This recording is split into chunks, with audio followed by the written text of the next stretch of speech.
बिस्मिल्लाहिर्रहमानिर्रहीम अस्सलाम वालेकुम। आज की इस वीडियो में हम बात करेंगे टोनेल फंगल इन्फेक्शन के बारे में, यानी नाखूनों में जो फंगल इन्फेक्शन हो जाता है उसका क्या इलाज होता है। टोनेल फंगल इन्फेक्शन को ओनिकोमाइकोसिस भी कहा जाता है। ये एक फंगल इन्फेक्शन होता है जो कि नाम से जाहिर है एक फंजाई कॉज करती है और उस फंजाई का नाम है टीनिया ओंगियम या इसको टीनिया अंगियम भी पढ़ा जाता है। ये जो फंगल इन्फेक्शन है इसको एक और स्किन फंगल इन्फेक्शन के साथ मिक्सअप किया जाता है और उस फंगल इन्फेक्शन का नाम है एथलीट फुट। एथलीट फुट जो होता है ये एक फंजाई की वजह से होता है और उस फंजाई का नाम है डर्मेटोफाइट्स।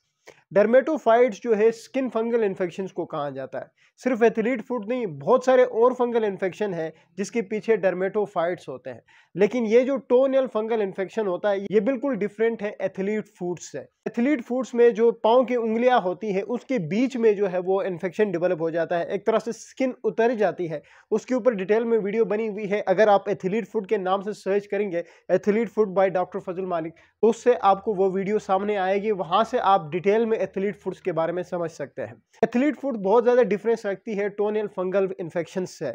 टोनियल फंगल इन्फेक्शन में जो नाखून है, नाखून के अंदर जो है वो फंगल इन्फेक्शन डेवलप हो जाता है, जबकि एथलीट फुट्स में जो पाँव की उंगलियां है उनके बीच में जो है वो फंगल इन्फेक्शन डेवलप हो जाता है और जिससे एक तरह से स्किन जो है वो पील ऑफ कर जाती है, स्किन उतरने लगती है। जो टोनियल फंगल इन्फेक्शन होता है, जब भी टीनिया उंगियम या टीनिया अंगियम जो है ये इन्फेक्शन कॉज करता है तो उसमें जो नाखून है, नाखून का एक तो रंग चेंज हो जाता है और दूसरी जो नाखून है उसकी जो शेप है वो बिगड़ जाती है, यानी उसमें थिकनेस आ जाती है, उसमें मोटापा आ जाता है।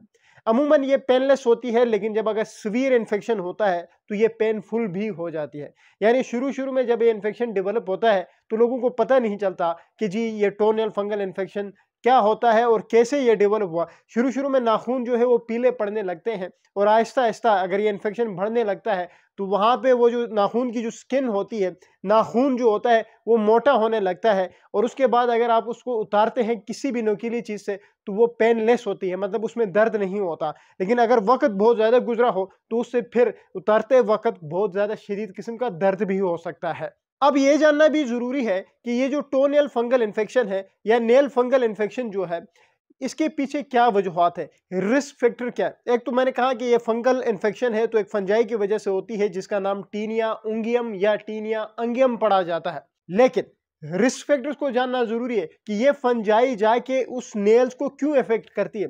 तो सबसे पहली वजह है नेल इंजरी, कि अगर आपके नाखून में कहीं पे कोई कट लगा है, कहीं पे कोई चोट लगी है और उसकी सही ट्रीटमेंट नहीं हुई है तो वो फंजाई जो है जहाँ पे इंजरी होती है ये उसको बड़ी पसंद करती है और वहाँ पे वो फंगस ग्रो करना शुरू कर देता है। तो पहली वजह है नेल इंजरी, यानी नाखूनों पे किसी किस्म का कोई चोट लगना।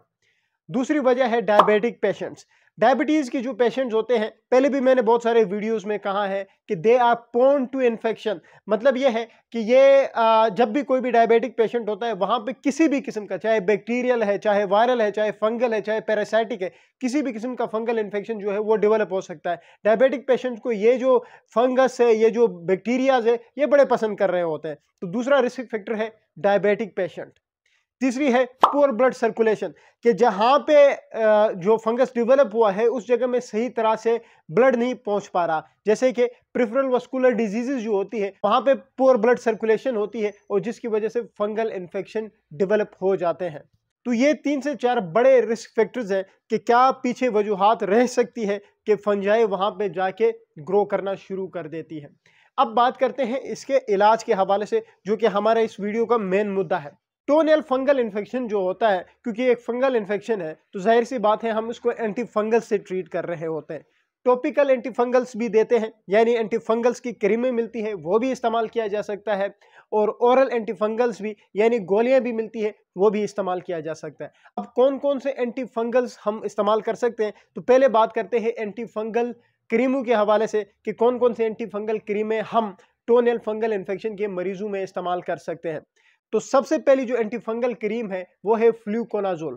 फ्लूकोनाजोल जो है ये डिफरेंट ब्रांड के मिलते हैं, अमूमन पाकिस्तान में ट्रेवोकॉट के नाम से बड़ी मशहूर ब्रांड है, वो मिल जाता है, जो कि हम इस टोनियल फंगल इन्फेक्शन के जो पेशेंट्स होते हैं उनको एडवाइस करते हैं।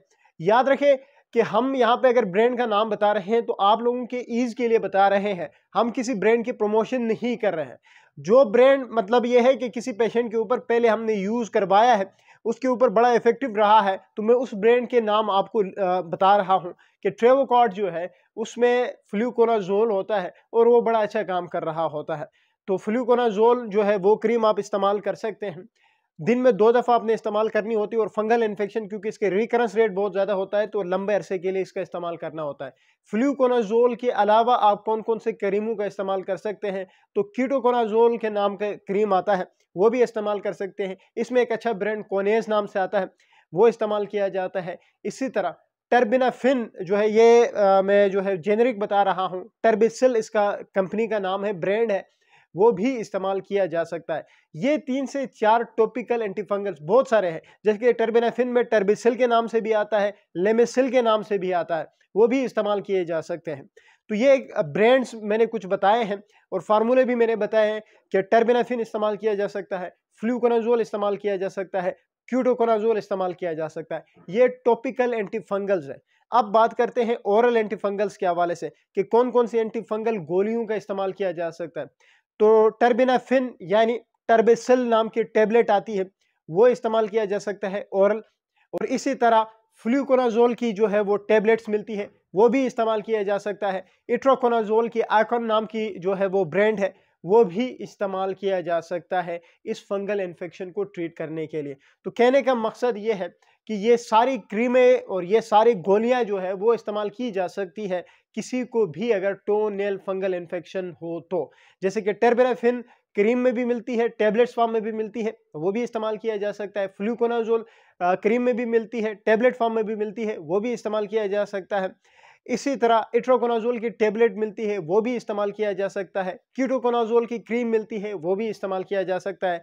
तो अब ये डिपेंड करता है आपके डॉक्टर के ऊपर और आपके इन्फेक्शन के ऊपर कि आपके इन्फेक्शन कितना है। जब वो डॉक्टर आपको देखेगा, आपके नेल की एग्जामिनेशन करेगा, उस पे फिर वो डॉक्टर खुद प्रिस्क्राइब करेगा कि आया कि आपको क्रीमों की ज़रूरत है या ओरल एंटीफंगल्स की ज़रूरत है। तो जब भी किसी को इस तरह का फंगल इन्फेक्शन डेवलप हो तो बजाय इसके कि खुद दवाइयों का इस्तेमाल करे, एक डर्माटोलॉजिस्ट, एक स्किन स्पेशलिस्ट से कंसल्ट करे और वो आपकी फंगल इन्फेक्शन का एक अच्छी ट्रीटमेंट करेगा। उम्मीद है आज की वीडियो आप लोगों को पसंद आएगी। Thank you.